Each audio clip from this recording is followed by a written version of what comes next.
What's up? This is Alaric Ong, and today I'm here with Peter O. Estévez. He's an eight-figure entrepreneur, and he was born in Mexico City, Mexico, and he migrated to the United States at the age of 10. Peter is an entrepreneur and partner in several companies in the energy, gas, and oil sector in Mexico. And Peter is a philanthropist and an advocate for recovery and mental health, as well as the writer and author of his upcoming book, From Lies to Riches. He's also the host of the top-rated podcast, Coming Clean Podcast. Welcome to the show, Peter. Hello, Alaric. Honored to be here. Thank you for the invitation. Happy to be here to serve. Great.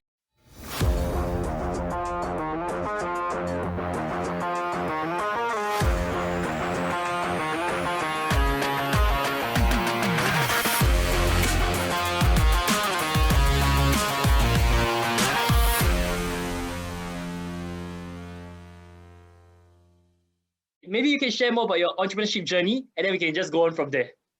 Yeah, absolutely. You know, as you said in my bio, I migrated to the United States at the age of 10 years old. My father was a blue-collar worker. We were immigrants, poor, very, very poor. I am one of 13. I have 12 siblings, 6 brothers and 6 sisters. We moved initially to the city of San Antonio, Texas, which is near the border of Mexico. And my father moved there with the hope that he could provide a better opportunity, a better life for his children. Unfortunately, you know, it's not as easy. The American dream is not as attainable as we make it seem here in America.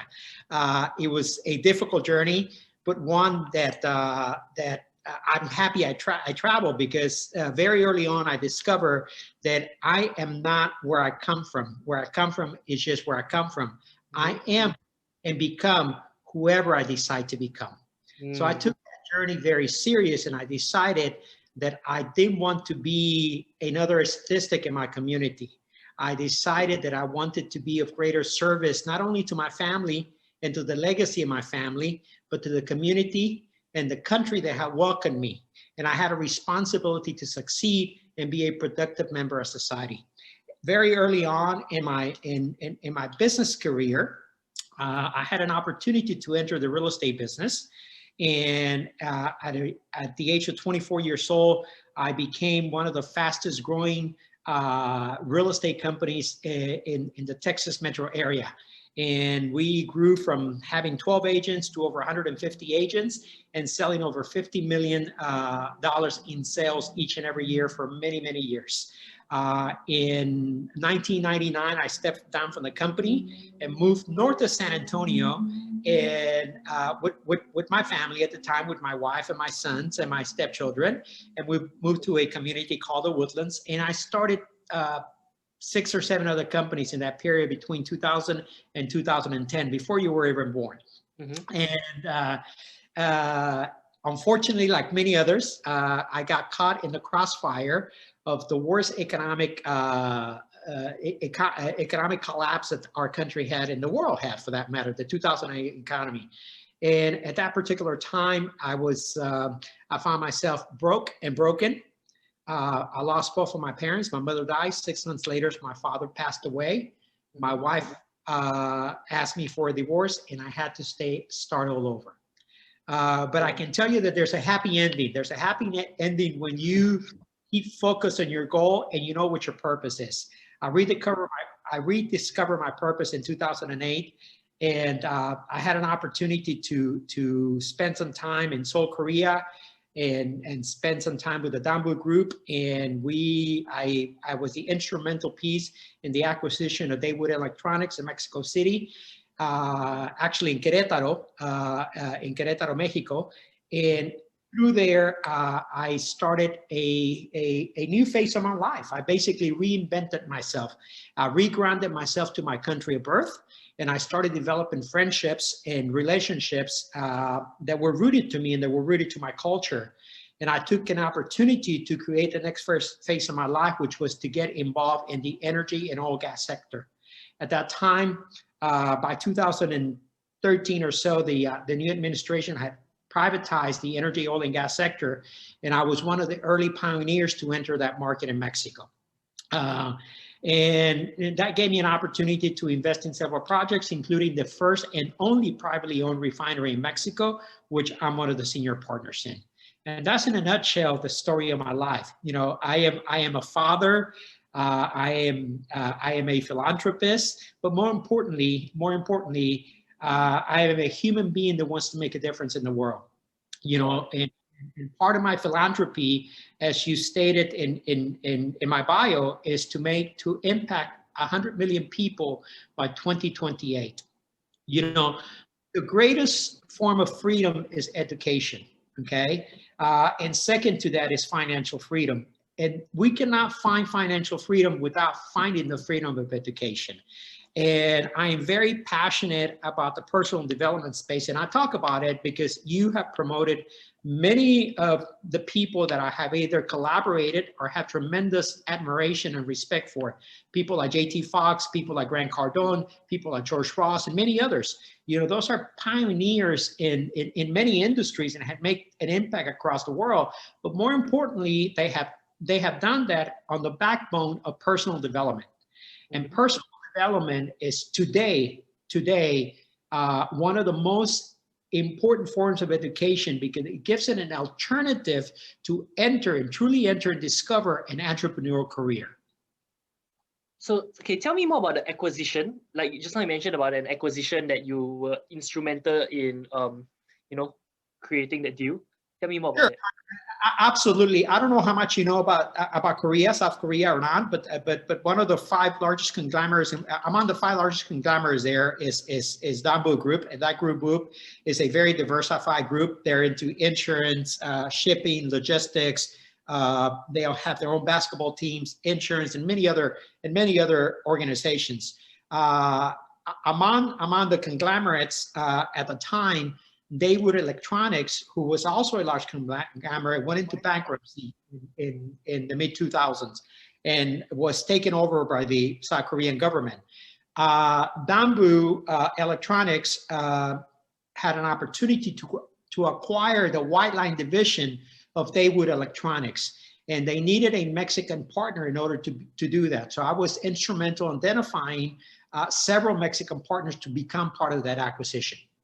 I see. Well, why did they have to do it with a Mexican partner? In many countries, there's what is called local participation. When a large conglomerate, a foreign conglomerate comes into the city and wants to participate in the acquisition of an asset, there has to be what is called local participation, okay, or a local partner. And that is in the form of somebody that is from that country. I'm sure countries like Korea have the same issues. Many countries across the world have the same requirement. Got it.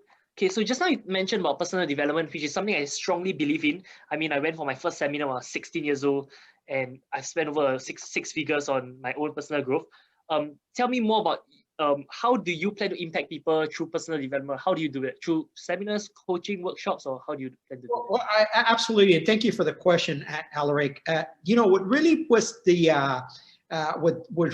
tipping point in my life in 2008, after being broken, was my introduction to personal development. I had attended a Tony Robbins seminar very early on, but I had disconnected myself from it. And then in 2008, when I was really in the tropes of desperation, I knew that what I had been doing was no longer working for me, and that I had entered a different phase of my life. I had entered a new world, for that matter, and that my values, my principles, my understanding, my education were no longer serving me, that I needed to integrate myself to a larger part of the universe. And I didn't know how, but as I was Googling, I Googled something like, how do I become a better person? Okay. And I came across an organization called Mind Valley. And Mind Valley is one of the world's largest personal development organizations, or platforms for that matter. And they introduce a lure or a library of multiple speakers in different subject matters from across the world. And that was my very first introduction. You know, it was there where I discovered people like Lisa Nichols, people like Jim Quick, people like Les Brown, people like Vishen Likiani, people like Lakiani, people like Michael Beckwith. And I realized that although I had somewhat of a formal education, there was a lot of areas in my personal structure as a human being, in my thinking, in my social conditioning, in my cultural conditioning that have been clouded by a very conditioning structure that I had developed, and that I needed to break a lot of patterns of behaviors that I had adopted through my childhood and into adulthood. So what I realized as a result of that was that I had to integrate myself into this new culture, into looking who I am beyond just the human being, and also actually adopt everything from emotional intelligence to the understanding of the universe and the whole. And bringing a closer connection to who I am and what my purpose in life is. So when as I've been in this journey for almost 12 years now, I have realized that in my culture, in the Latin culture, personal development is not something that we talked about. We don't have any leaders in our community. If I tell you the top 100 personal development leaders, from Grant Cardone to Gary Vee to Michael Beckwith to J.T. Fox to John Ross to many George Ross to many others, there's not a single Latin name in that community, in that space. So how can my community progress? How can they move forward? How can the Latin community move forward? They can, unless they break those dysfunctional cycles of behaviors. They cannot move forward unless they break away from the social conditioning. Okay, so my commitment today is to identify, develop, and empower future leaders that can go back into their communities and implement these new teachings, the teachings that have been around in the Caucasian community for many years, but because we don't have the leaders in those communities that look like us, that sound like us, that speak like us, we cannot identify. Okay. So my commitment is to identify those leaders, bring them back to the community, and create a revolution of education in the personal development space in the Latinx community. Cool. Awesome. I love that. Cool. Wow. I'm starstruck, man. All right. So, and so how do you do that? Like, do you do coaching? Do you do courses? I know you're writing a book. You have a podcast. What are the areas you do that, to impact those people? Well, the first and foremost, I had to get educated. I had to understand the culture, and I had to understand the space. And I have been a student of the space for the last 12 years. Okay, and then I had to expand my vision and my message, and really kind of put a stake on the ground with my commitment. So my second step was to write a book, and I've written a book, and basically, in the book is somewhat of an autobiography, but it's even more than that, because I talk about what I discover were the patterns of behaviors that I had adopted that were also impeding me from growing, from evolving, from being self-destructive. So I have curated a book that details that into a 13 chapter book, and with some solutions. So that's first phase. And then the second phase was to be able to penetrate a market and to see to place myself and to have social validation. And I have done that through being out there, creating a podcast. And in my podcast, Coming Clean, I have hosted and interviewed some of the greatest thought leaders from our generations, including Robin Sharma, including J.T. Fox, including Dave Hollis and David Meltzer and Dean Graziosi, and many other incredible thought leaders that I have learned from. And not only have I learned from it in the past, but I'm learning as I'm interviewing them, and I'm also filtering that information into my community, encouraging people to learn from that and becoming students of the teachings. But in addition to that, what I have done, I am very active in Clubhouse, okay? And Clubhouse is an incredible platform that is giving us an opportunity to be able to explore what our sweet spots are, right? What our knowledge, what information, what is our areas of expertise that we are able to teach and convey to others. So through Clubhouse, I'm building a platform, and this is much like Mind Valley. Okay, we are at a development stage, and we first thing we're going to do is put together an event in the next 6 to 8 weeks where we have already identified 6 or 7 speakers, and we're going to take this into the community and see what the feedback is, how are we welcome, how are we received, and then there create a space and a platform much like Mind Valley where we release courses, where we release books, where we release speakers, where we release webinars.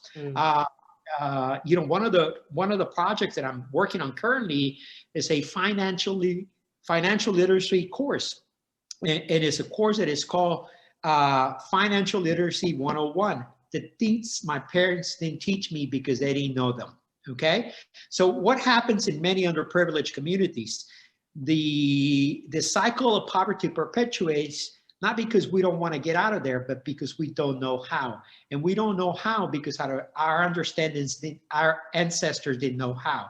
So the only way that we are going to be able to do that today is by bringing very elementary methods of understanding of what financial literacy is, okay? What savings is, what not borrowing money with high interest rate is, what the importance of credit rating, what the importance of savings and investing, the things that my parents didn't do, not because they didn't want to, but because they couldn't afford to, or they didn't know how, nobody taught them, okay? The only way to break cycles of poverty or any type of cycle is by providing education and information. Got it. And I completely believe in that because I was a product of the personal development industry. So have you faced any resistance trying to, do this mission? Have you faced any resistance from your community or from haters or from critics or from competitors? Absolutely not. As a matter of fact, my community has welcomed this.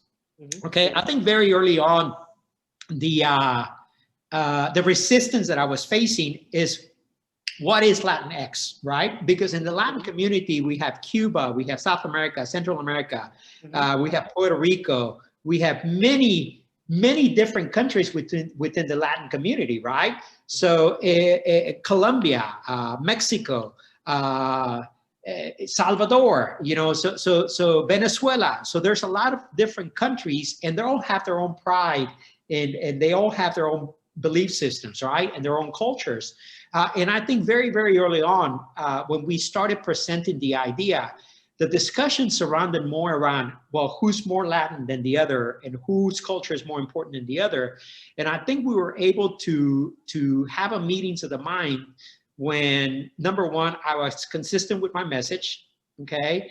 And I was consistent with being present and showing up each and every day. And when I broke it down to the fact that if you go to a Caucasian community and you talk about how to improve the community, nobody talks about who's from Ireland or who's from London or who's from England or who's from Amsterdam. Nobody gives a damn, okay? What people care about is making change and making impact. So yes, early on there was a little bit of resistance. I think today it was welcome. Believe it or not, I got more resistance from my family very early on about talking about culture taboos, about talking about culture dysfunction, about talking about some of the problems that my family had, the dirty little secrets. I got more resistance from that. But to your point, I think we are at a pivotal point in the world where we're at the tail end of the dissolution of a lot of limited beliefs that no longer serve us, okay? Yeah. We are erupting like a volcano, and everything is coming out the surface, and we are very much at the tail end of that. And I think between the Gen X, Gen Zs and millennials and other generations and the older generations as well, I think we have seen that we are welcoming something new. We're ready for new ideas. We are ready for the world to change. We are ready for equality. We are ready to be more prepared, to be able to have intellectual conversations, to be able to be disruptive, to break cycles of dysfunction, to break addiction and alcoholism and mental illness. And all of those things are permeated in communities, not because they're a particular segment of the community, but because of lack of education, lack of financial literacy, and because of poverty. Got it. And do you feel that being an immigrant going into America, do you feel that that gave you an advantage? Because the reason why I say this is because there are more millionaires, self-made millionaires who are immigrants versus locals. I think they are like 6 times more likely, or there's some statistic. So do you feel that being an immigrant going to America gave you an advantage or a disadvantage? You know, if you would have asked me that question when I was 12 years old, I would have said it was a disadvantage because I didn't see the potential that was developing within me, okay? But today, as you ask me that question, everything that I have, everything of who I am is as a result of being an immigrant, because that gave me a resilience, that gave me a drive, a motivation, a passion, okay? A goal to go towards, to a need to prove myself. I had to work 2 or 3 times or 4 times as harder because of my accent, because of my last name, because of my ethnicity, because of the color of my skin. So what seemed like a disadvantage very early on gave me the drive, the motivation, the passion, the desire, the willingness to get up each and every morning, to work harder, to prove myself. So today I welcome it. And we see that a lot of the immigrants that come here, particularly the first generation, okay, we came here looking for an opportunity. We're not looking for handouts. We didn't want welfare systems. We didn't want the government to take care of us. We just wanted to contribute, and we wanted a seat at the table. Cool. I like that. I like how you think so much like a visionary, like really looking at trends, really looking at, you know, how the world and everything is turning out. Okay, tell me more about like, okay, what made you decide to be an entrepreneur versus working a job? Or what made you decide to be an entrepreneur instead of any other path that you could have chosen? Why do you decide to be an entrepreneur?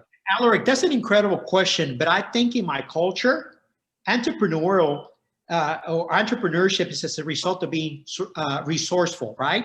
So very early on, I realized that I had to be resourceful. You know, my parents were so poor, I could not afford to dream. I had to create my own dreams in my head. Okay, so you know, I dreamt about being rich, and I knew that where I was is not where I belong, but I didn't know how to get there. So I was willing to try anything, from mowing lawns to having a booth at the flea market, to doing a lot of things that are not sexy, or for some people are not sexy. But I didn't do it because I was trying to make a little extra money. I did it because I wanted to survive and I wanted to get out of poverty. So I tried working in the corporate world. I tried very early on, but I realized that the system in the corporate world is so structured for you to be so mechanical, so inside a box that there's not allowed to express yourself and who you are, your ideas. And I just didn't fit in that box. And I also didn't want to wait 100 years to make $1 million. Mm-hmm. Cool. And you realize that entrepreneurship is the faster way to make $1 million than to work a job, right? Yeah, absolutely. And it's not, you know, very early on, it was about the money, right? It was about the money. But as I got older, as I grew and I became mature, as an entrepreneur, I can make a greater impact than sitting behind a desk working 8 to 5. As an entrepreneur, I can create jobs. As an entrepreneur, I can create, I can be a role model to others. I can be a service. I can impact communities. I can use philanthropy to give to others. I can do a lot of other things that that working as an 8 to 5 will restrict me from doing. Now, let's not kid ourselves. That's not for everybody, okay? There's a certain type personality that needs to be embodied, and there's also a lot of sacrifices, you know? As an entrepreneur, I've been broken. As an entrepreneur, I have lost everything, okay? So I have seen both sides of entrepreneurship, but I can tell you that if there's resilience, there's willingness, and there's a commitment, and there's a mission and a vision, you can succeed at anything in life. Okay, tell me more about your podcast, Coming Clean.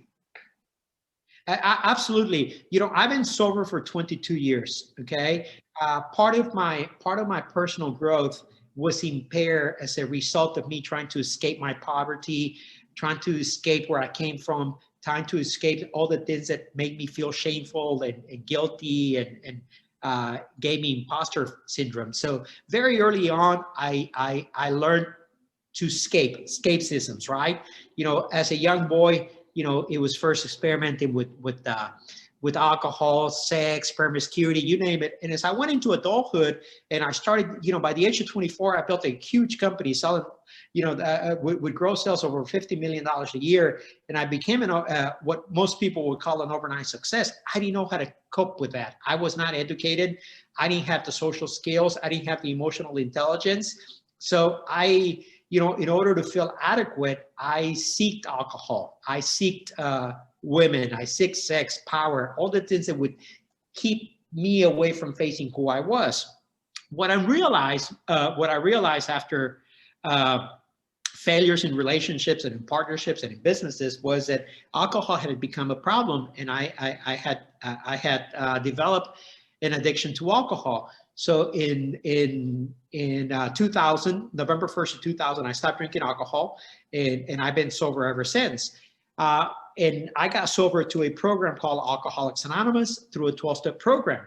But what I realized as I started expanding my emotional intelligence, as my emotional intelligence was catching up with my present being, okay, I realized that I was being selfish by not sharing my story, by being anonymous, okay? If I remain anonymous and I don't tell somebody out there that there's a solution, how can they find one? It's no different than education. It's no different than financial literacy, right? So I had an obligation to be able to share my experience with the battle with alcohol. And I decided to become open and talk about it openly, which is something that you're not supposed to do through Alcoholics Anonymous, okay? Now it's become more prevalent, and more people talk about this. But at the time, it was not like that. So I started the podcast with the mission and a vision to be able to help others transition from addiction into recovery. And you also will find that many people in addiction have parallel issues, and one of them is mental health, okay? Whether it's bipolar or ADHD or whatever. There's a lot of depression. There's a lot of mental health issues with people in addiction, because it goes untreated for a long time. So the podcast became a platform to create a safe, embrace space for others to be able to share their stories. And we did that for season 1. And then at season 2, I decided that it was also important to go beyond season 2 and not just to talk about addiction or recovery or mental health, because I'm more than that. You know, beyond that, I'm a father, I'm an entrepreneur, I'm a thought leader. I have a mission and a passion to serve others. I have a commitment to empower 100 million people by 2028. And I cannot do that if I only stick to one genre, if I only talk to addiction, if I'm only talking to an audience, okay? And the reality is that the world is composed of multiple problems, not just addiction, not just recovery, not just mental health. So I decided in season 2 to bring together a platform that brings together thought leaders from across the world that are making an impact in their communities. So in turn, I can also spread the message, the education, and empowers others to take action. So that's how the podcast was born. And on the 40th episode, my first major thought leader was Dean Graziosi, and from there, the rest is history. Cool. Tell me more about the time when you lost everything, like you mentioned just now. Sure, and I actually have an 11:30 interview, so sure. Okay. If you don't mind, wrap it up. Yeah, absolutely. You know, probably the most difficult part of my time of my life was 2008. But it was also the most impactful one, because it brought true change to who I am today. But my mother died, and within 3 months of my mother passing away, my wife asked me for a divorce. I was living one of the worst economic crises that was happening across the world, the 2000 collapse of the economy in 2008. And I lost my businesses. I went broke, and my wife asked me for a divorce, and my father passed away 3 months later. It was a very, very dark time in my life, but it was also one of the most deepest and profound times for me to be able to look at me deep and within, and to realize that as a human being, not as an entrepreneur, not as a businessman, not as a husband, not as a father, but as a human being, I was not living my potential. I was not bringing everything to the table that I could bring. I was being selfish, and I was being self-centered. Okay. And I was creating negative energy in the world. And when you create negative energy in the world, things collapse.